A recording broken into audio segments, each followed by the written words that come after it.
I don't know what's going on here, but I heard a bunch of banging on the door. And Hydrox was on one side, Boo's on the other side. I think Boo's trying to fight with Hydrox. Stella, Splash, Simba, Hydrox, and Boo, the Lucky Ferals.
It's about 8 a.m. right now, and this is Stella's new thing. She likes to watch videos of the cats on the tablet.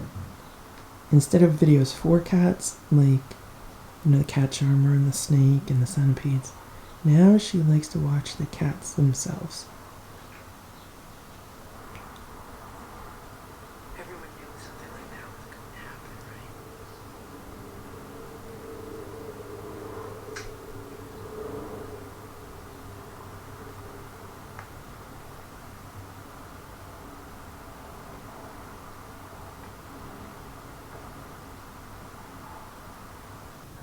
Boo said he would rather look out the window this morning. I don't know what he's looking at. I don't see any birds. Oh, there's bugs outside. He must be looking at bugs. It is about 9 a.m. and the cats are eating their breakfast. They're having some Primal raw nuggets and a little bit of canned food on top because Boo likes to eat a little bit of canned food with his raw food, so I also give some to the other cats, and they have a few crunchies on top. And I'm trying something new today.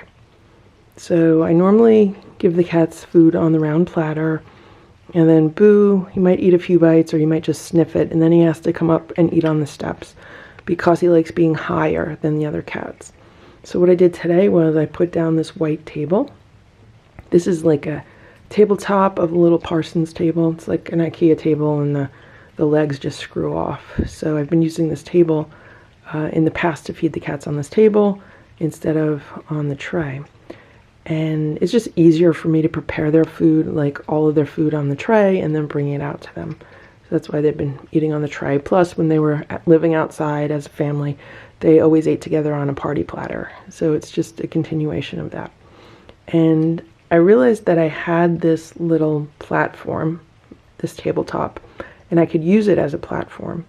And if I put it near the round tray, Boo can eat with his family, but at the same time be higher than them. So he's above them, he's on higher ground, but he's eating with them, if that makes any sense. And it seems to be working great because he hasn't moved to the steps at all. And he's just eating his food there. Let's see what happens now that the other cats are done with theirs, because a lot of times Simba and Stella might finish their food and then try to eat Boo's. But maybe he feels safer on a higher surface. Uh-oh, yep, see? See? This is what happens. So they finish and then they kind of look at him like, can we eat your food?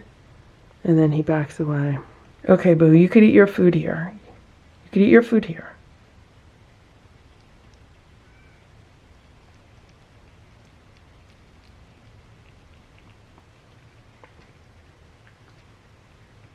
So the platform did work for a while.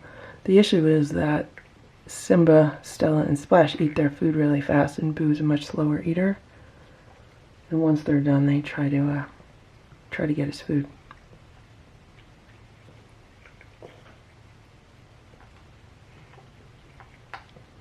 And I don't want to feed Boo separately from the other cats. I would much rather they all ate together as a family.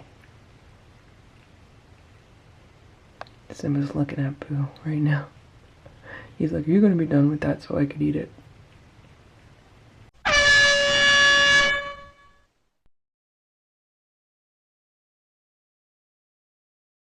It is 9:30 p.m. and Boo just threw up. So he was hanging out up here looking out the windows, and Simba was on the other side of the room. And then all of a sudden Boo jumped down here and he started making that pumping noise, and I was on the phone at the time, so I didn't hear it right away. But as soon as I heard it, I was like, I have to go. Boo is gonna throw up on the curtains, because these curtains were literally, like right here all bunched up.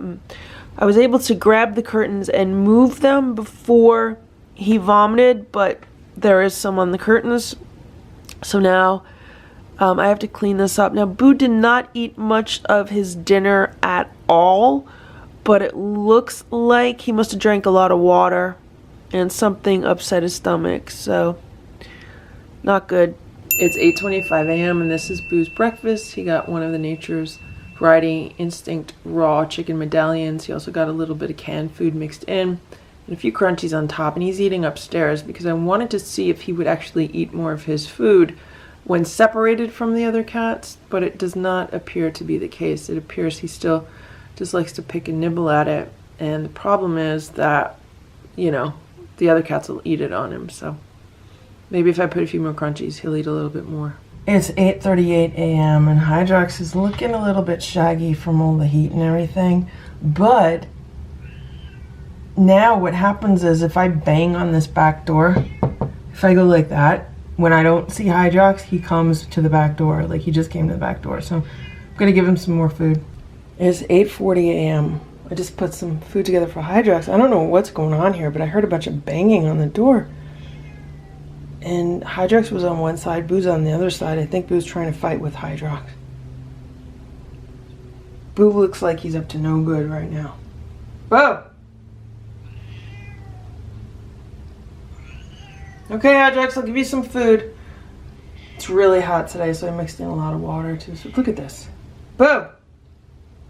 It's 10:38 a.m. I'm like, where are all the cats at? Well, here's Simba.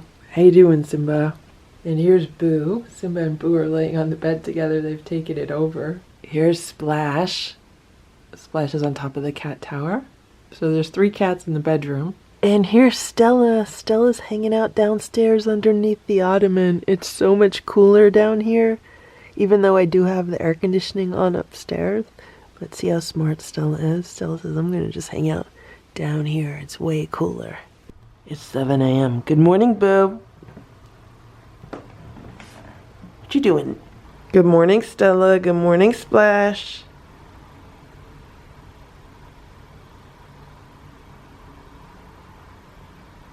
Stella's very tired. Good morning, Simba.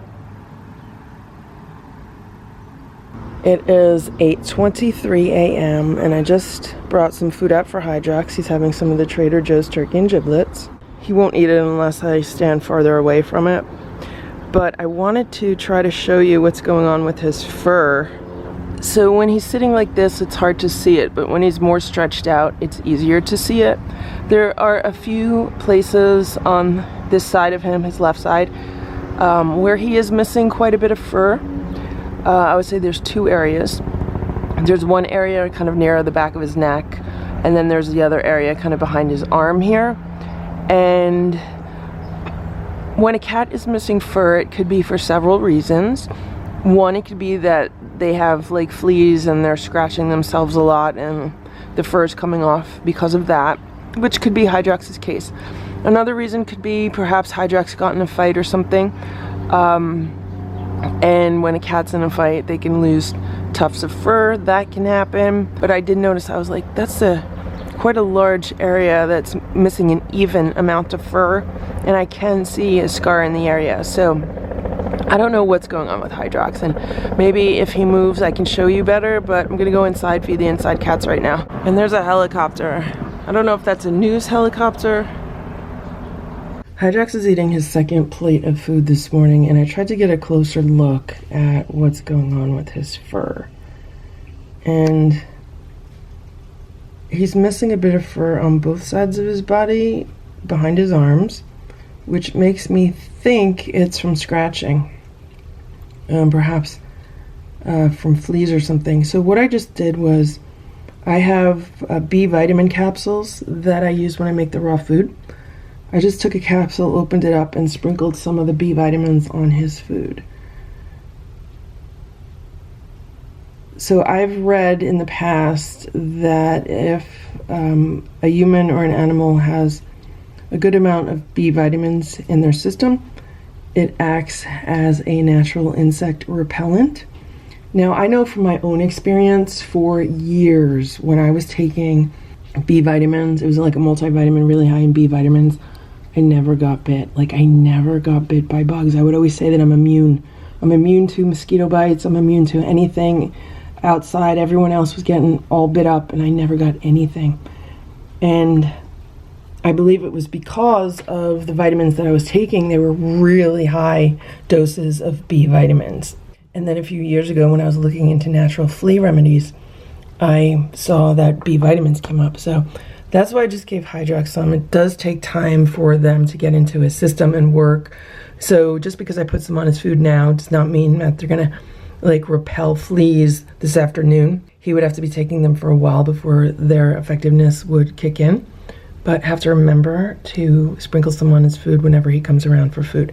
Another thing that I want to remind everyone is that Hydrox does not spend 24 hours a day in this yard. He's been spending less and less time in this yard as the weather has been getting nicer. And for the past several weeks, I might only see him around mealtime. Sometimes he doesn't even come by for meals. But that's it. The rest of the day and at night, I have no idea where he is. He's not sleeping in the shelters because they're way too hot. In summertime, feral cats don't like sleeping in shelters. They'd rather just sleep outside. He's not been hanging out on the patio furniture. I don't know where he is. Maybe he's been out in the woods hunting. Maybe he's found some cool spots somewhere. I know for a while he was hanging out under cars, but I haven't seen him under cars recently. So yeah, that's Hydrox's situation. It's 9 a.m. I just gave Hydrox a bowl with some ice water in it.